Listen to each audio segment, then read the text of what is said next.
Steve, is everyone back fit? Have you got your full quota? Well, we think so, but we're still waiting for Figueroa to come back, and of course the 2 Egyptian boys too.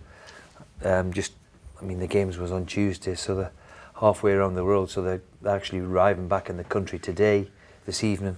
But we think that everybody's okay. Touch wood. The Egyptian lads, they got thrashed. They got beat 6, yeah. They got beat 6, so they've got a wounded pride, but physically wise, they're okay. I hope. So the report seems okay. Would you expect to have pretty much everybody, including Robbie Brady, available this weekend? Well, Robbie Brady's trained. It just shows you what the medical people can do. Just over 2 weeks, I think it is, 2 weeks and 2 days since he had the operation.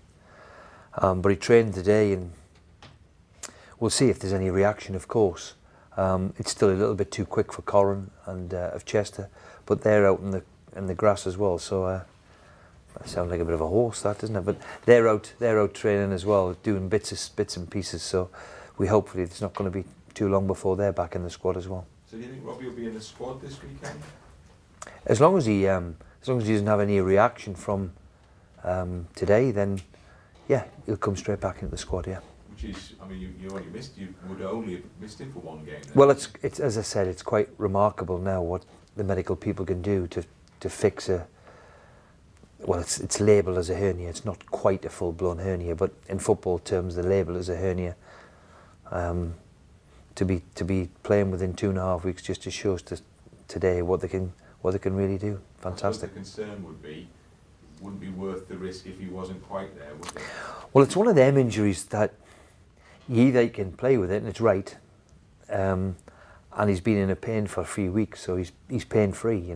They're worse beforehand, so he's pain free. He's running around like a 2-year-old this morning.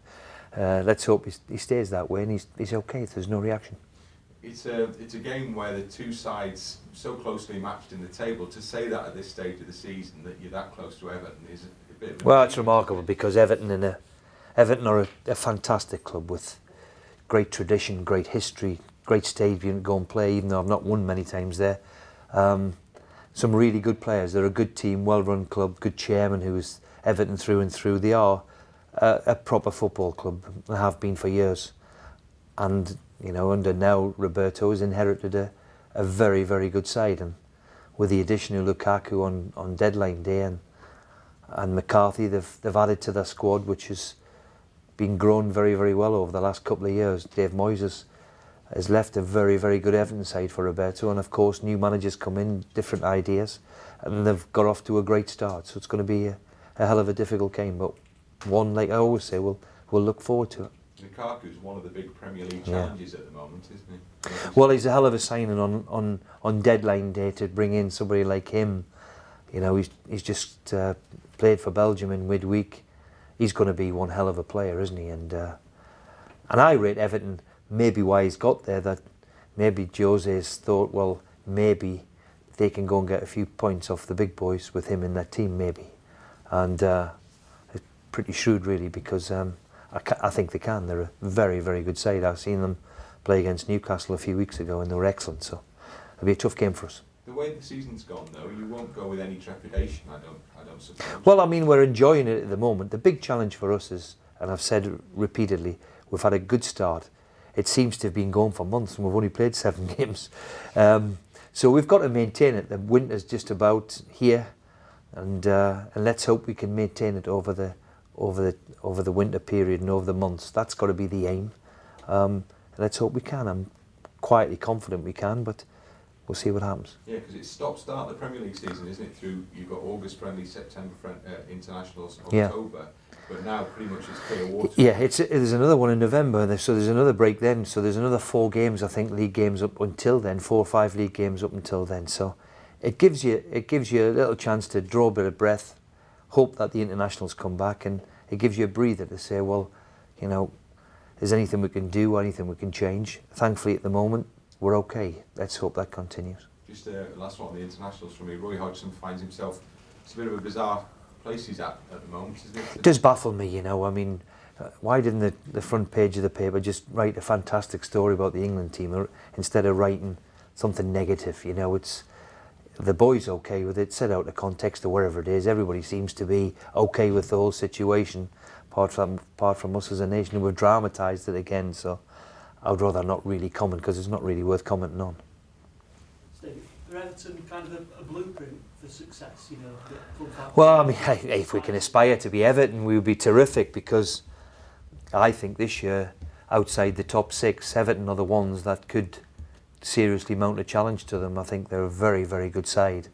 You know, they've got internationals from all over the place, and very quietly over the years they've gone about their job.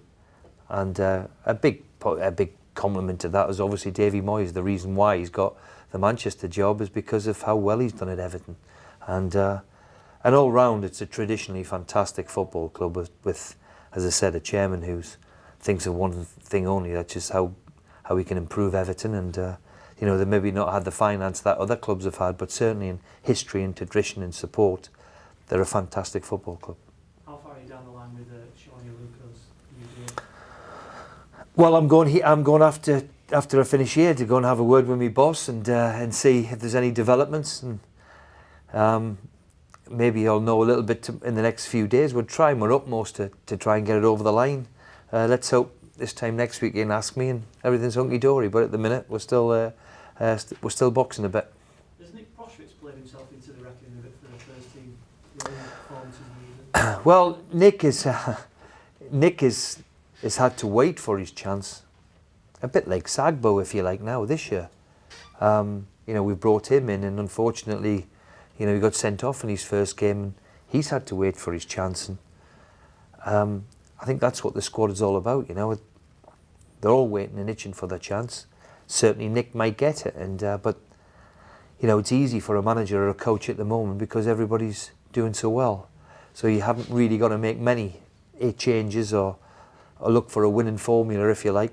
So at the moment, you'll just have to be patient, like the vast majority of the squad, and wait for his chance.